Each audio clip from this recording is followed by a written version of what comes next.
We've been talking about the strength of weak ties, the often surprising way in which connections to people that you're not very close to can actually provide you with information, with access to parts of the network that you otherwise just wouldn't be able to come into contact with. Now, this was a theory that was worked out, as we've been discussing, originally in the 1960s and 1970s. And it was really based often on studies performed at relatively small scales, and with the data analysis performed at relatively small scales. As massive social network data sets began to emerge in the first decade of the 21st century, 2000 to 2010, it began to become possible to actually look at the strength of weak ties theory and a number of other theories through the lens of these massive online sets of data. And so I want to talk about how people did this for the strength of weak ties, and in particular a study done in 2007 by J.P. O'Nella and his colleagues, which in a way illustrates a line of work that's become extremely active. And that is taking the digital traces that we get from online social networking sites, instant messaging, cell phone calls, and to build social networks out of them. Build social networks on millions or even hundreds of millions of people, and then to try to study these theories that have been developed at much smaller scales.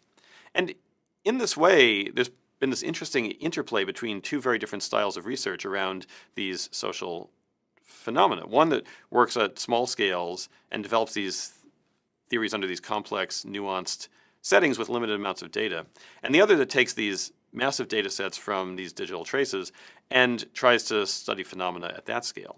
And really, each of these is providing value of a different sort. And I think in the end, one big goal of this whole research enterprise is to try to find the place where these two styles of research come together and where they can actually work together and produce new insights. So let's see how this worked with the strength of weak ties. So what J.P. O'Nella and his colleagues did was to get a cell phone data set from, as they described it, a moderately sized European country. And so effectively think of several million people, all cell phone subscribers. And what we have is, for each pair of them who talked on the phone, how many minutes per month they talked. Okay, so we can, in a natural way, build a network here. And I've drawn sort of a schematic of maybe a small piece of it with only 9 of these cell phone users. And so we draw an edge between each pair of cell phone users who talked during the month. Now, we would like to think about the strength of weak ties, but we can't really just go in and annotate each edge as strong and weak. And that's really the first point that emerges here. Often if we have a big, messy data set, we have to take the clean definitions that we used when we developed our theory and try to adapt it without distorting it too much to conform to the kind of data that we're able to look at. So in particular, strong and weak was always just sort of a binary distinction when there really is a kind of all sorts of intermediate scales in between. And what we're going to do is take the number of minutes people talked on the phone and use that effectively as a proxy for the strength of the tie. Lots of minutes spent talking on the phone, we're going to say indicates a stronger tie. Now, it's not a perfect proxy. After all, you can feel close to people that you unfortunately don't get to talk to very much. But it's going to be what we're able to get out of the data. More minutes on the phone, stronger tie. Okay, and so we can imagine annotating the edge with the number of minutes that they spent talking on the phone. Okay, now the other thing that we have to do is we have to look at this notion of local bridges, because effectively the part of the strength of weak ties theory that we would like to investigate is this idea that people with stronger ties are less likely to be part of local bridges, and let's see how that works out in the data. The problem is, in this data, there actually were unfortunately relatively few local bridges, because in the end, often many people had a third party that they talked to.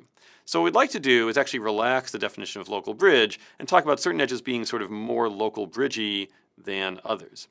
So how would that work in this picture? Well, for example, this AB edge, it's not a local bridge, because to be a local bridge, you have to have no friends in common, and they have F in common. But they do only have one friend in common, and so that's sort of close to being a local bridge. In particular, it's closer to being a local bridge than, say, this AE edge, right? Because A and E have 2 friends in common, C and D. So what we could say is that the embeddedness of the edge is the number of mutual friends that the endpoints of the edge have in common. AB has embeddedness of 1, AE has embeddedness of 2. Now, low embeddedness means you're closer to being a local bridge, but it's even more significant if you have a low embeddedness among a very, very large number of neighbors.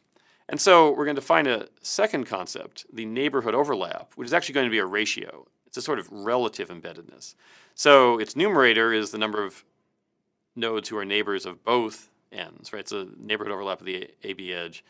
The numerator is number of common neighbors, which is 1 in this case. And the denominator is the number of nodes who are neighbors of either of them, or at least one of them. So in this case, there are actually 7 nodes that are neighbors of at least one of them, right? There's C, D, and E, there's F, and there's G, H, and I. So the AB edge has neighborhood overlap of 1/7. Whereas the AE edge has an embeddedness of 2, and there are 4 nodes who are neighbors of at least one of them, C, D, B, and F. And so it has a neighborhood overlap of 2/4, or 1/2. Okay, so, right, so this was the idea. We took strength of tie and we took local bridge, and we have proxies for them now. Number of minutes on the phone becomes a proxy for tie strength, and neighborhood overlap becomes a proxy for the notion of being a local bridge. It's a kind of softening of it. Okay, and the thing we would like to test is whether as you spend more minutes on the phone talking to someone, do you have greater neighborhood overlap? Are you further from being a local bridge? Right? And this would be the idea that somehow there's a correspondence between being a weak tie, having few minutes, and being close to being a local bridge, having very low neighborhood overlap. So we're going to try to plot this. So we're going to define a pair of axes. And on the x-axis, we're going to put the number of minutes you spend talking on the phone. So that's a nice quantitative measure. And we're going to take everyone who had a certain number of minutes talking on the phone, and we're going to figure out what was their average neighborhood overlap. And we're going to plot that as the y-coordinate. So the y-axis is the neighborhood overlap. And if we believe in this theory quantitatively, then what we should see is that there's going to be a curve that goes up. More minutes on the phone, greater neighborhood overlap. Right? And so now this is the moment where you have this massive data set, you have a theory that you want to test, and you wonder, is this really going to work or not? And when this data first began coming in, of course, it wasn't clear. No one had ever really seen these plots before, which was sort of a very striking thing. But when these plots began getting produced, they began arriving, we were able to look at them. In fact, you see this beautiful, clean, increasing relationship, and really very, very smooth, right? Almost as smooth and clear as if it had come out of some kind of physical experiment. But of course, it hadn't. This is just people going about their everyday lives, talking on the phone, and being embedded in the social structure that they carry out their ordinary lives in. But what we find is that when you average over all of that, you actually see this very, very clean, clear relationship, right? Greater tie strength, or at least greater amount of time spent together, corresponds to greater neighborhood overlap. And so this was one of the studies in the early phases of looking at these massive data sets and trying to understand social phenomena through that lens. And as time has gone on, these studies have become more rich, more complicated, and have begun to connect even more closely with the kind of sociological theories that we see at smaller scales as well.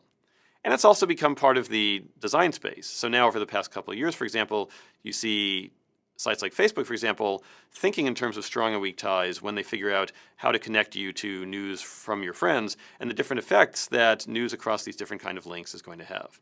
And so in this way, it's not simply that these phenomena are being borne out in the data sets, but they're actually entering our design space as we think about the way information flows in both the online world and the offline world.